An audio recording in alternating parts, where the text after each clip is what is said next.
Welcome back to The Roommates. Chapter 6, Coming Together.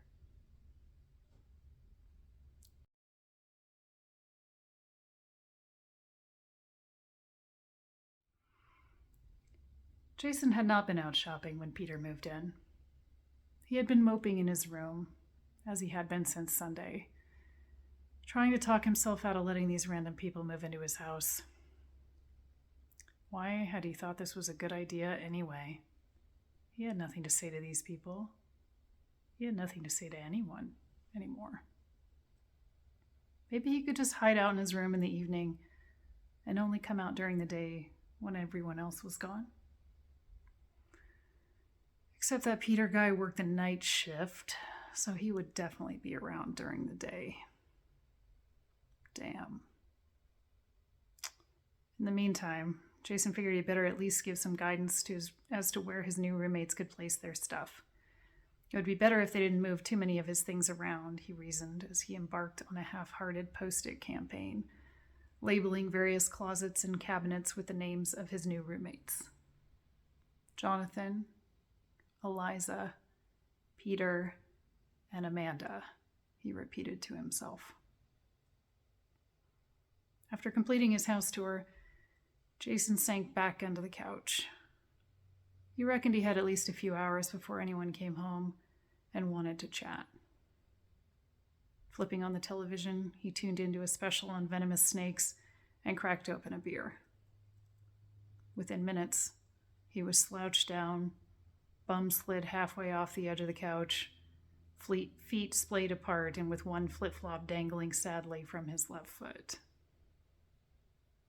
He remained in this position, approximating a passed-out addict, until Amanda entered the room, followed by Jonathan. Within minutes, it seemed, Eliza and Peter had also materialized from other parts of the house. And there they all were, uncomfortable and watching a special on volcanoes which had come on after the snake show. Amanda was the first to make a move, suggesting that they all go out to dinner to get to know one another.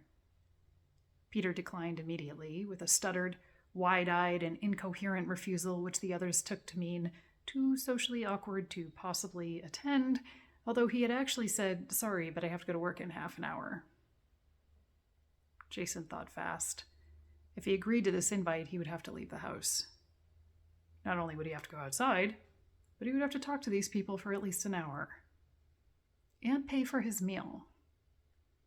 According to Matt, he had approximately $346 left in his savings account, which had to last him until he reestablished himself at work. When would that be? He mused. Next month? Maybe? No, definitely. Yes. Next month.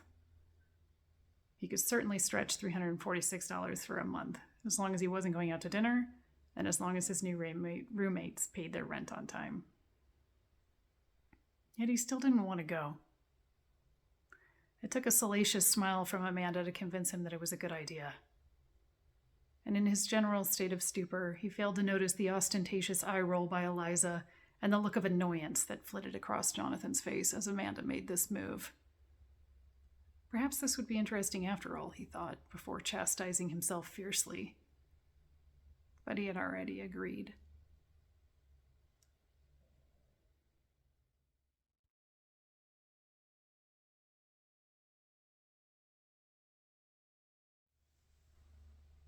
Jonathan was annoyed. Not at Amanda, especially. One could tell a mile off that she got around, so he should have seen that pass at Jason coming. But he was annoyed at the impending drama. His momentary elation at living the good life through a more flexible career had waned to the point of non-existence. He'd already given up his stunning apartment, and now here he was, playing flirty with some ditzy girl. She'd probably had 3 boyfriends on the go, he imagined, or at least 3 in the last 3 months. Good luck, Jason.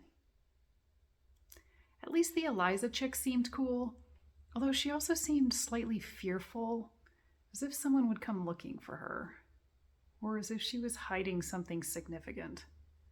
Still, she was moderately attractive, and seemed like she might have a solid sense of humor. He would have to ask her what her hobbies were. Maybe they had something in common. But Peter, what was up with that guy? He seemed nervous. Like, really nervous. He had almost shriveled up into himself when he asked to come out to dinner. At 5'9", Peter was definitely a few inches shorter than Jonathan, but he looked solid. Built for bodybuilding. Maybe he could get Peter talking by asking him if he worked out, Jonathan thought. But Jason had said Peter was a washing machine repairman. Jonathan definitely had nothing to say about that. And as for Jason, he looked exactly the way he had when Jonathan had first met him. Disheveled and moderately drunk. Maybe he would agree to tidy himself up a bit before they went out to the restaurant, Jonathan thought. He knew he had left the land of leather Italian shoes behind, but he had certainly insisted on cleanliness. And with that, he went up to shower off the sweat and the grime of the city that he had collected during his day at work.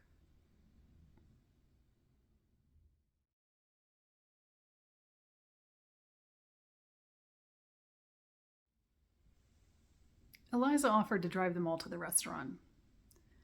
Her SUV could fit all four of them as she had just cleared it out for her move. As they all approached her car, Jason noticed the variety of bumper stickers pasted to the backside of her aging vehicle. Save an elk, kill a property developer, huh? He muttered, more to himself than to anyone else. Eliza overheard him and replied, gently, with a few choice sentences about the rapid expansion of the suburbs. Although she had held strong views on the subject, Eliza intuited that Jason wasn't really ready to have any sort of intellectual conversation. At least he had taken a shower before they had come out and had put on some fresh clothes. A shave had obviously been too much to hope for, although with the way he was looking at Amanda, he could have upped his odds quite a bit by doing so, she thought. Ugh. She would leave them to it. All she wanted was a calm place without Luke for a few days. Next week, once she got the verdict, she would make more of an effort with these people, she decided. In the meantime, it was best to just lay low and not be controversial. So, Jonathan, what are your hobbies? She asked politely. Oh, Jonathan replied, happy that he was sitting in the front seat next to her and not next to the budding lovebirds in the back seat.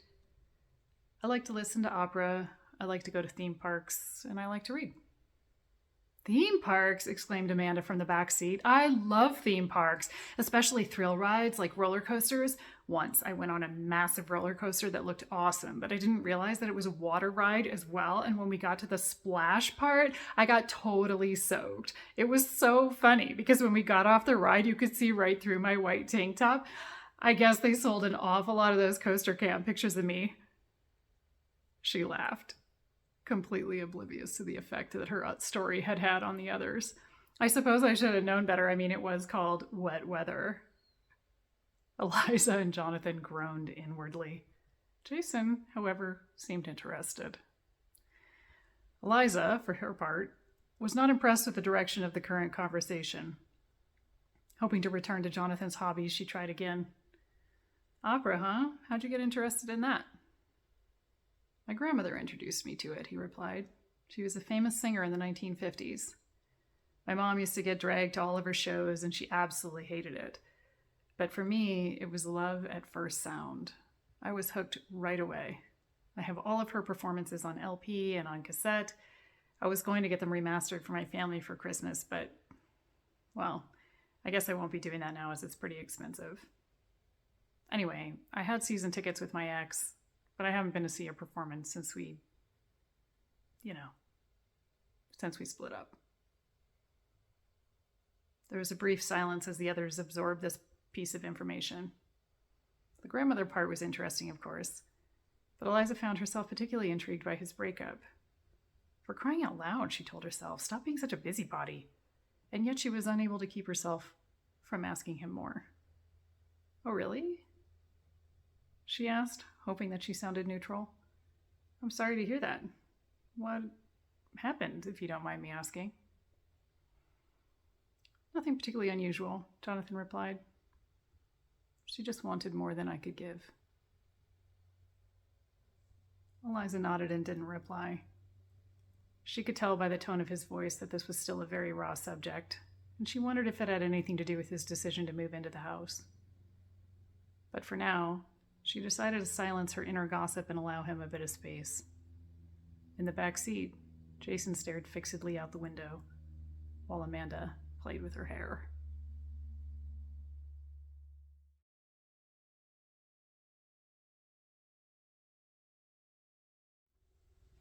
Peter knew he should have done better. He had more than half an hour before going to work, and he could have gone with the others. Or at least he could have said no in an empowered way, like his psychiatrist was trying to teach him how to do.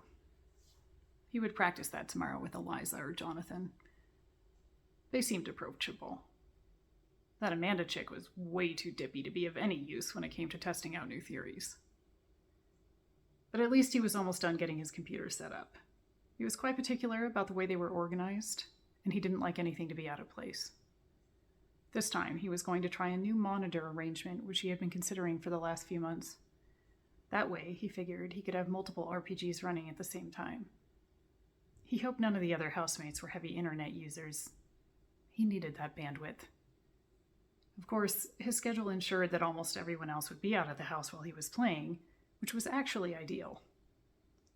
All of that left plenty of bandwidth for him to be online with students, the unemployed, and persons on the other side of the planet, none of whom required him to have any social skills.